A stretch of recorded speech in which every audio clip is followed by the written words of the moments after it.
خیبر پختونخوا حکومت نے کورونا کے بڑھتے کیسز پر پی ڈی ایم قیادت کو پھر ذمہ داری کا مظاہرہ کرنے کا مشورہ دیا۔ صوبائی وزیر کامران بنگش نے دعویٰ کیا کہ نون لیگ کی طرح دباؤ میں آ کر کنٹینرز نہیں لگا رہے، بس کورونا کے پھیلاؤ سے مسئلہ ہے۔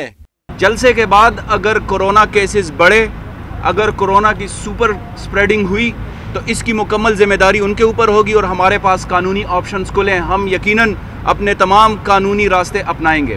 دوسری جانب صوبائی وزیر صحت تیمور جگڑا نے کورونا وبا کی دوسری لہر کی شدت سے متعلق خطرے کی گھنٹی بجا دی۔ الزام لگایا کہ پی ڈی ایم کے جلسے سے مزید کیسز بڑھنے کا خدشہ ہے۔ جلسے میں 10، 50، 100 لوگ جو اندر ہوتے ہیں وہ پہلے سے وائرس سے انفیکٹڈ ہوتے ہیں۔ لیٹس سے جو 5-10 ایریاز ایسے ہوں گے جہاں پہ کوئی انفیکشن نہیں ہوگی، لیکن وہ جو جلسے کا ماحول ہوتا ہے، اور خاص طور پہ چونکہ پشاور میں اتنی زیادہ پازیٹیوٹی ہے باقی صوبے کی نسبت، جو باقی اضلاع سے لوگ آئیں گے ان کو رسک اور ان اضلاع کو رسک جو ہے وہ ملٹی پلائی کر جائے گا۔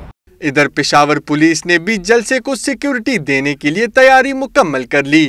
مجموعی طور پر 4500 کے قریب پولیس اہلکار اور افسران تعینات کیے جائیں گے، جبکہ سیکیورٹی انتظامات پر نظر رکھنے کے لیے خصوصی کنٹرول روم بھی قائم کیا گیا ہے۔ کیمرامین شبیر حسین کے ساتھ زاہد امداد، ڈان نیوز، پشاور۔